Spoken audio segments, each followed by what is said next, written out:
잠언 19장 6절 우리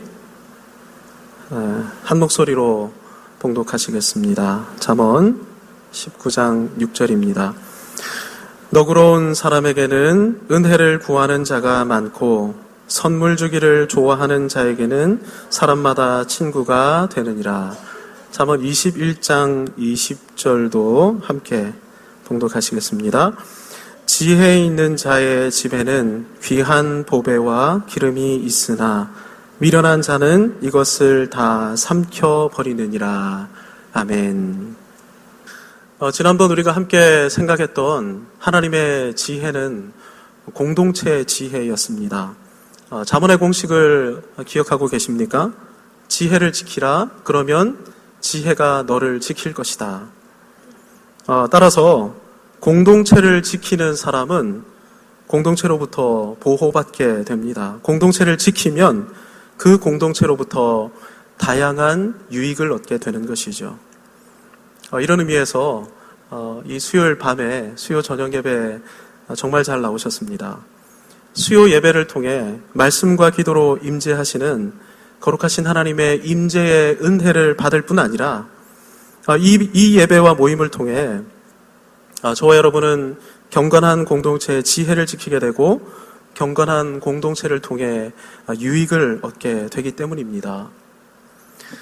구역 모임을 통해 소그룹 공동체를 지키시기 바랍니다. 금요 기도회에 나오셔서 공동체와 함께 기도하면서 은혜 받으시기 바랍니다. 지금은 새벽 공기가 많이 쌀쌀합니다. 하지만 새벽에도 나오셔서 공동체와 함께 기도하시기 바랍니다. 시편 기자가 다음과 같이 기도하고 있기 때문인데요. 여호와여, 아침에 주께서 나의 소리를 들으시리니 아침에 내가 주께 기도하고 바라리이다. 주님은 오늘 잠언의 말씀을 통해 다시금 저와 여러분을 향해 하나님의 지혜를 가르치고 계십니다. 하나님의 지혜를 배우고 그 지혜의 헌신을 결단하는 밤이 되기를 소원합니다. 하나님의 지혜를 귀하게 여겨 그 지혜에 헌신할 때 하나님께서 그 지혜를 통해 저와 여러분을 지키실 뿐만 아니라 저와 여러분을 존귀하게 들어 쓰실 것입니다. 개미와 배짱이 이야기를 잘 아실 것입니다. 아주 화창한 겨울날 개미들은 가을에 수확한 곡식을 말리느라 바쁘지만 풍성한 나날을 보내고 있었습니다. 이때 굶어 죽어가던 배짱이 한 마리가 개미들에게 와서 이렇게 먹이를 구하죠. 도와주십시오. 살려주십시오. 하지만 개미들은 의아한 얼굴로 배짱이에게 이렇게 묻습니다. 아니, 지난 여름과 가을에 식량을 저장해두지 않은 이유가 도대체 뭡니까? 배짱이는 이렇게 답합니다. 매일 노래하면서 지내다 보니 식량을 비축할 여유가 없었습니다. 개미들은 비웃으면서 이렇게 말하죠. 지난 여름 노래나 하면서 어리석게 보냈으니 이번 겨울에는 침대에서 손가락이나 빨면서 춤이나 추시구려. 저와 여러분이 어릴 때부터 들어온 이솝 우화의 한 대목입니다. 이 이야기를 통해 이솝은 앞날을 대비해서 성실하게 살아야 한다 이렇게 교훈을 하고 있죠. 앞날을 대비하는 것, 이것이 지혜라는 것입니다. 하나님께서도 우리가 읽은 잠언 21장 20절을 통해 다음과 같이 말씀하십니다.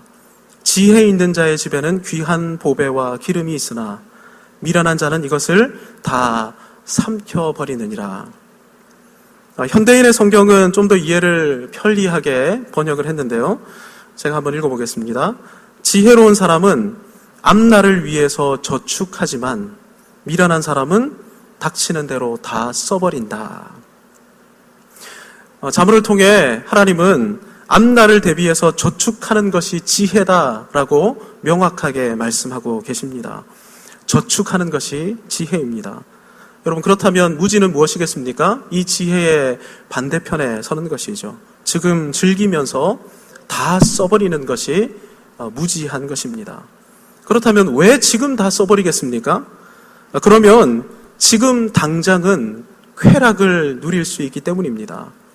지금 쓰고 즐기면 당장은 보다 풍요로운 것처럼 많은 사람들에게 나타낼 수 있을 뿐만 아니라 스스로도 나는 풍요하다 하면서 살아갈 수 있기 때문입니다.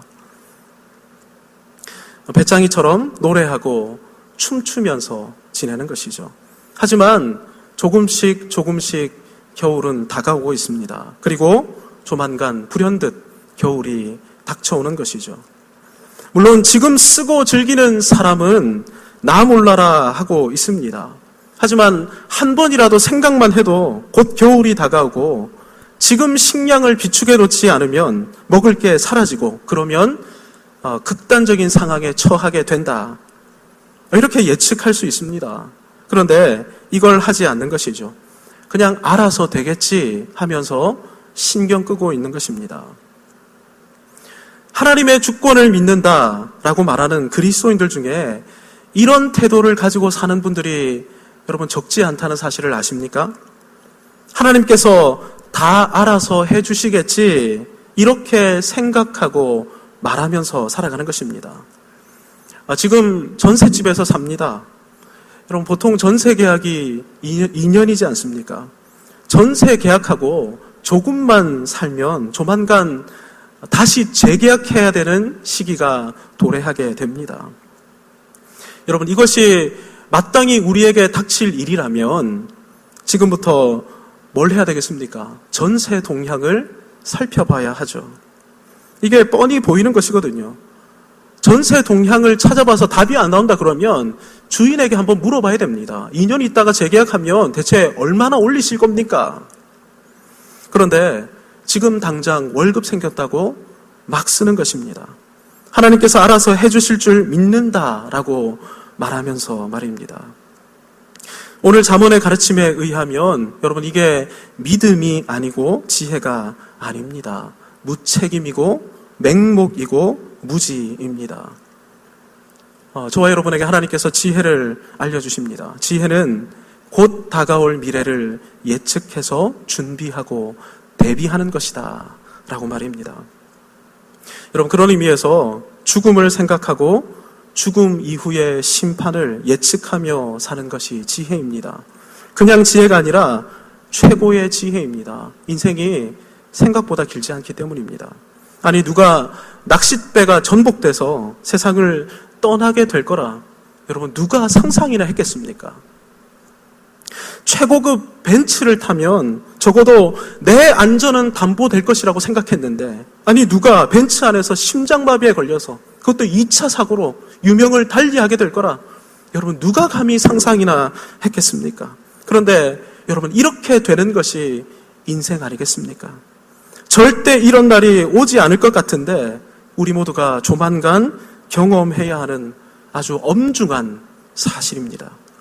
더 분명한 것은 이 죽음 이후에 하나님의 지엄하신 심판이 있다는 것입니다. 사랑하는 성도 여러분, 여러분은 죽음을 대비하고 계십니까? 죽음 이후 서게 될 어미하신 하나님의 심판을 대비하고 계십니까? 이거는 전셋집 문제하고는 차원이 다른 영혼의 문제이죠. 대책을 마련해야 합니다. 하나님이 다 알아서 해주시겠지. 다시 한번 말씀드리지만 여러분 이건 성경이 가르치는 믿음이 아닙니다. 맹목이고 무책임이고 무지입니다. 우리의 믿음을 점검하고 다시금 십자가를 의지해야 합니다. 그러면 지금부터 구원을 누리고 구원을 통해 주시는 놀라운 자유와 기쁨을 누리게 될 것입니다. 여러분 그런데 지혜로운 사람은 대비, 대책 정도의 수동적인 차원에서 머무르지 않습니다. 지혜로운 사람은 한 걸음 더 나갑니다. 그는 일종의 그림을 그릴 줄 아는 사람입니다. 자신을 향한 하나님의 목적, 자기 가정과 공동체를 향한 하나님의 목적, 이것을 늘 염두에 두는 것이죠. 그리고 이 목적에 어울리는 그림이 무엇인지 생각하고 그 그림을 그의 인생에다가 채워 놓을 줄 아는 것입니다. 장기, 중기, 장기. 이런 그림을 각각 마련해놓고 퍼즐처럼 그 그림 안에, 인생 안에 이 그림을 채워놓을 줄 아는 것이죠. 그런 다음 그림대로, 계획대로 살아가는 것입니다.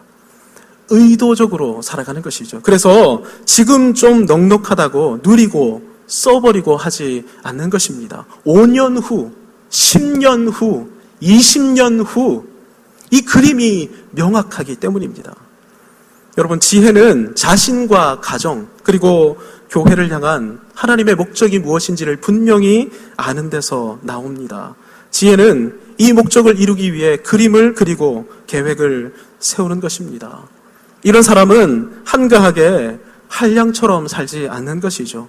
배짱이처럼 살지 않는 것입니다. 손에 잡힌다고 아무 책이나 읽지 않고 함부로 시간을 허비하지 않는 것이죠. 지혜 없는 사람은 닥치는 대로 살고 목적도 그림도 계획도 없이 살아가지만 지혜로운 사람은 늘 목적을 염두에 두고 목적을 이루기 위해 의도적으로 계획적으로 살아가는 것입니다. 여러분, 우리 인생의 목적이 뭡니까? 우리가 소유리 문답 1번을 통해서 너무나 잘 알고 있는 것 아니겠습니까? 하나님을 영화롭게 하고 그분을 영원토록 즐거워하는 것, 하나님을 즐기는 것, 이것이 우리 인생의 목적입니다. 여러분, 그런데 이걸 잠언 19장 6절, 오늘 우리가 읽었던 19장 6절은 이렇게 표현합니다. 우리 19장 6절을 다 함께 다시 한번 읽어볼까요? 함께 읽습니다. 시작. 너그러운 사람에게는 은혜를 구하는 자가 많고 아멘. 너그럽게 호의를 베풀고 선물을 나누어 주면서 사는 것, 이것이 하나님께 영광이 되고 하나님을 즐기는 삶이다라고 잠언을 통해서 하나님께서 저와 여러분을 향해 교훈하고 계십니다. 여러분, 지혜는 저축하고 저장하는 것이라고 했습니다. 그래서 지혜로운 사람 집에는 보배도 있고 기름도 넉넉합니다. 왜 이렇게 저축합니까? 그래야 자신과 가정의 문제를 대비할 수 있기 때문이죠.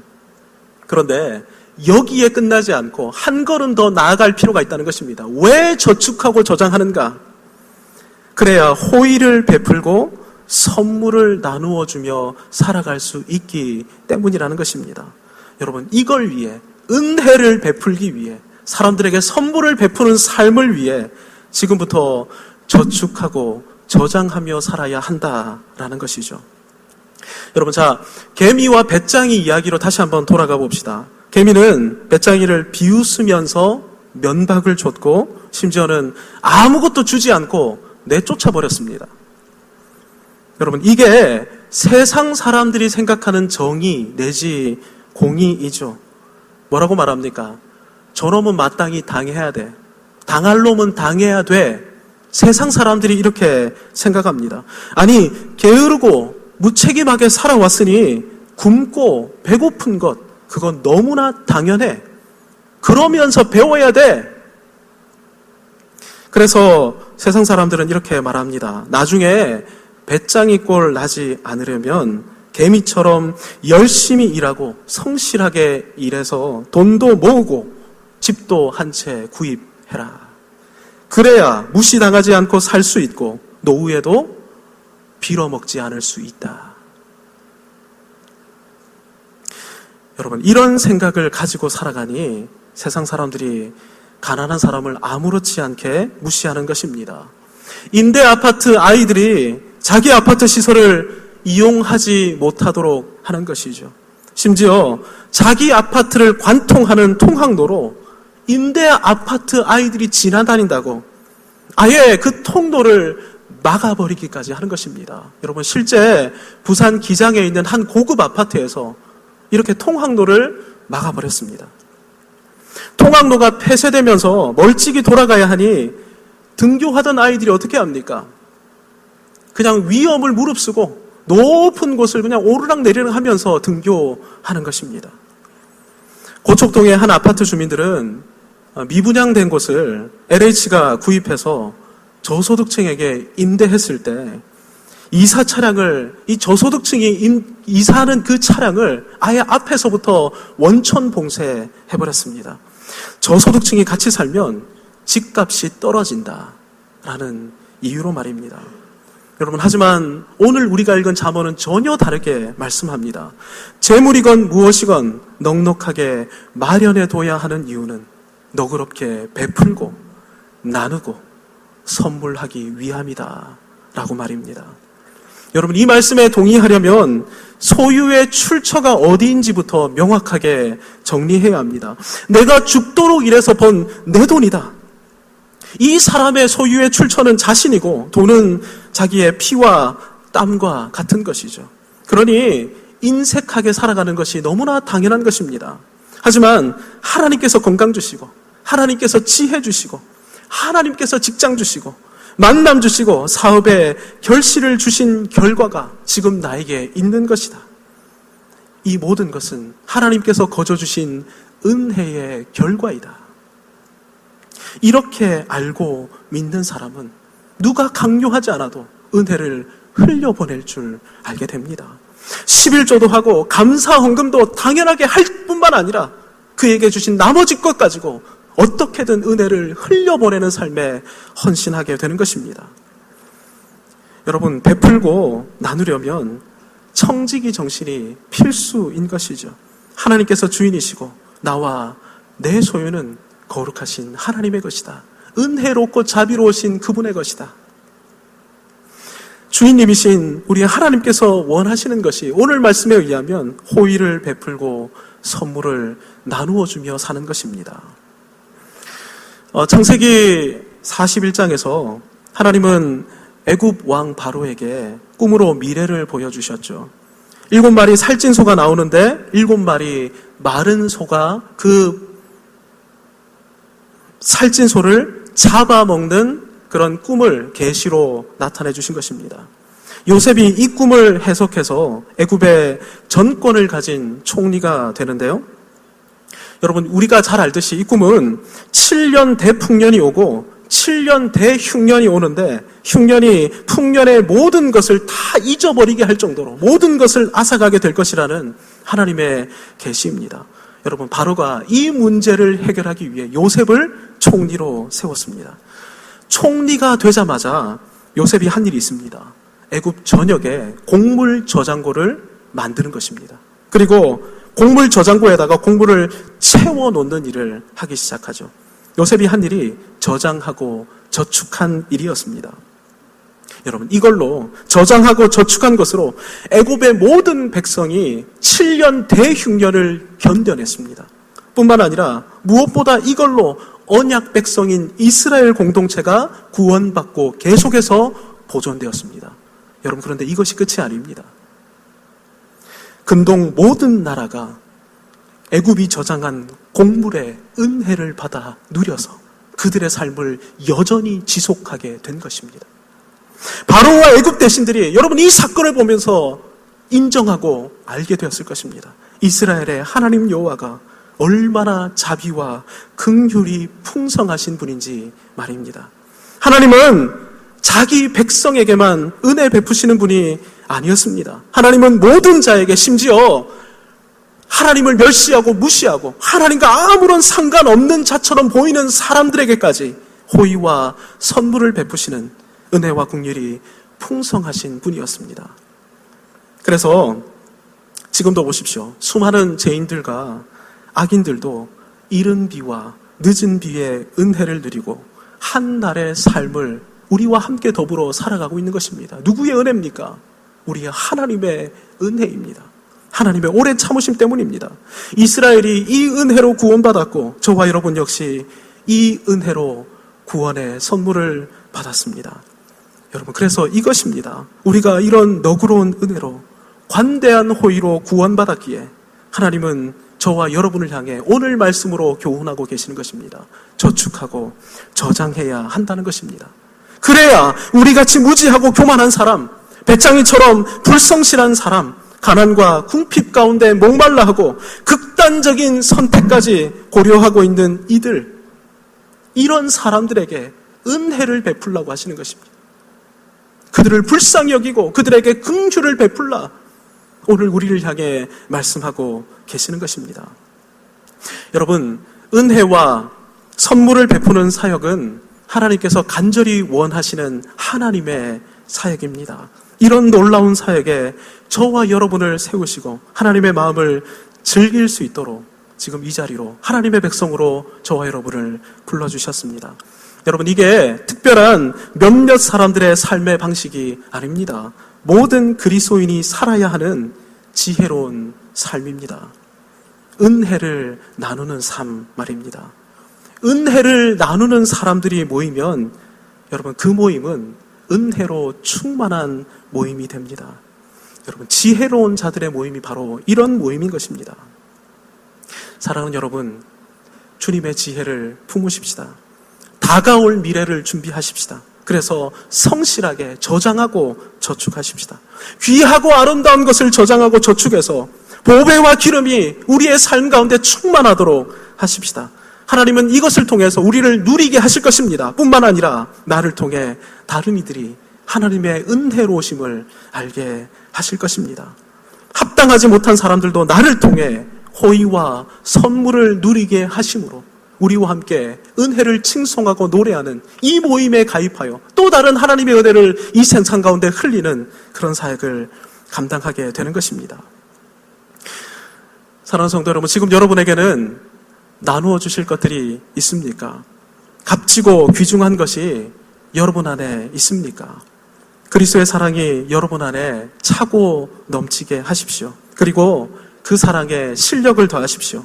재물과 실력, 필요한 모든 것을 비축하십시오. 그 다음 자격을 따지지 말고 나누어 주십시오. 이 사람이 합당한가 합당하지 않은가 따지지 말고 나누어 주십시오. 주님이 합당하지 않은 저와 여러분들에게 은혜를 베풀어 주셨습니다. 이 예화로 오늘 말씀을 정리했으면 좋겠습니다. 다윗이 사울을 피해 아둘람이라는 동굴로 피신했을 때였습니다. 그때 사람들이 모여들기 시작하죠. 성경은 그들을 환난 당한 자, 빚진 자, 마음이 원통한 자들이라고 표현합니다. 하나님은 다윗을 통해 이 사람들, 정말 별 볼 일 없어 보이는 이런 사람들을 다윗의 용사로 훈련시키십니다. 그리고 그들을 통해 이스라엘을 공의와 사랑을 찬란히 나타내는 거룩한 하나님의 나라로 이 별 볼 일 없어 보이는 사람들을 통해서 우뚝 세우시죠. 은혜를 베푸는 것, 은혜를 나누는 것이 지혜입니다. 지혜를 지키면 지혜가 우리를 지킬 것입니다. 은혜를 채우고 은혜를 나눌 때 우리의 삶에는 은혜가 차고 넘치게 될 것입니다. 이 지혜로 주님의 길을 걸으시기 바랍니다. 여러분 주위에 환난당한 자, 빚진 자, 마음이 원통한 자들이 모여들기 시작할 것입니다. 그리고 그들과 함께 저와 여러분이 영광스러운 하나님의 나라를 세워가게 될 것입니다. 은혜 베푸는 지혜를 통해 거룩하신 하나님의 은혜와 영광이 저와 여러분의 삶에 충만하기를 은혜로우신 우리 주 예수 그리스도의 이름으로 축복합니다. 아멘.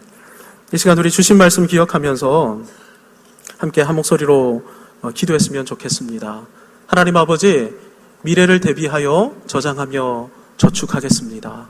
그리고 이 보배로운 것 가지고, 이 귀한 것 가지고 은혜를 베풀며 나누어주는 삶을 살아가겠습니다. 이런 거룩한 삶을 살아가게 해달라고 우리 함께 기도했으면 좋겠습니다. 그리고 우리 창대교회를 위해서 기도할 때 하나님 아버지, 우리 교회가 정말 은혜와 사랑을 흘려보내는 공동체가 되게 해달라고 함께 기도했으면 좋겠습니다. 우리 교회를 통해서 이 지역이 하나님의 은혜를 맛보게 해달라고, 우리 성도들의 삶을 통해 이 지역이 하나님의 은혜를 체험하고 변화되게 해달라고 우리 주신 말씀을 기억하며 함께 통성으로 기도하며 나가도록 하시겠습니다. 함께 기도하겠습니다.